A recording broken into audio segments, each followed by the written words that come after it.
40 বছৰ পাৰ কৰাৰ পিছতে শৰীৰলৈ বহুখিনি পৰিৱৰ্তন আহে। লগে লগে কিছুমান ৰোগেও লগ লয় এই বয়সতে। সেয়ে শৰীৰটো মাজে সময়ে ডাক্তৰৰ দ্বাৰা পৰীক্ষা কৰোৱা উচিত। এই বয়সৰ পিছত মহিলাসকলে অধিক মাত্ৰাত ভোজন কৰা উচিত নহয়। বিশেষকৈ ৰাতিৰ আহাৰ যিমান পাৰে কমকৈ। এই বয়সত বহুতো মহিলাই নিজৰ ল'ৰা-ছোৱালী বা অন্য বম কৰা লোকৰ সহায়ত ঘৰৰ প্ৰয়োজনীয় কাম বনবোৰ কৰোৱাই লৈ দিনটোৰ অধিকাংশ সময় আজৰি হৈ কটাবলৈ অৱসৰ পায়। তেনে আজৰি সময়খিনি শুই বহি কটায় আৰু খোৱা বোৱাৰ মাত্ৰাও বাঢ়ে। ফলত এই বয়সত শৰীৰত মেদবহুলতাই দেখা দিয়ে আৰু গা গধুৰ হৈ পৰে। এনে অৱস্থাৰ পৰা শৰীৰটোক বচাবৰ কাৰণে পুৱা গধূলি খোজ কঢ়া আৰু ঘৰৰ কিছুমান কাম নিজেই কৰি থকা উচিত।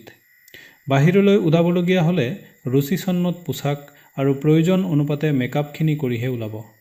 আপুনি এই বয়সত নিজকে এনে এটা অৱস্থালৈ লৈ যাওক যাতে যিকোনো বয়সৰ পুৰুষ, মহিলা বা ল'ৰা-ছোৱালীয়ে আপোনাক লগ পাই ভাল পায়।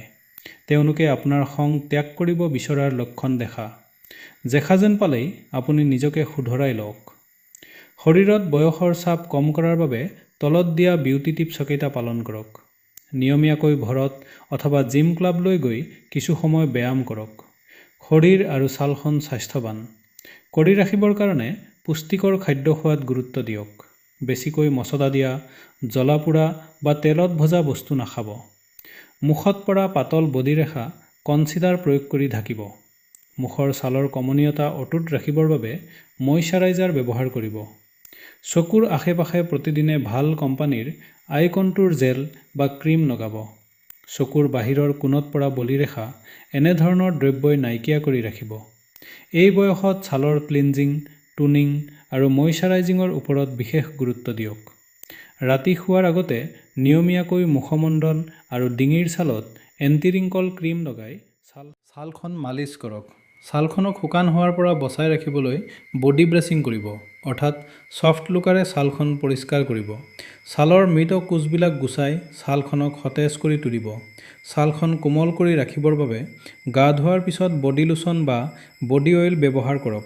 ছানবাৰ্ণ বা অন্য ধৰণৰ ছালৰ দাগৰ ওপৰত লাইট শ্বেডৰ কনচিলাৰ লগাওক। এই বয়সত চুটি অথবা শ্বোল্ডাৰ লেংথ হেয়াৰ কাট কৰিব। চুলি সম্পৰ্কীয় অন্যান্য সমস্যাৰ বাবে হেয়াৰ ড্ৰেছাৰৰ পৰামৰ্শ লওক। চুলিত কালাৰিং কৰাৰ সময়ত বেছি উজ্জ্বল বা বেছি ডাঠ ৰঙৰ হেয়াৰ কালাৰ ব্যৱহাৰ নকৰিব।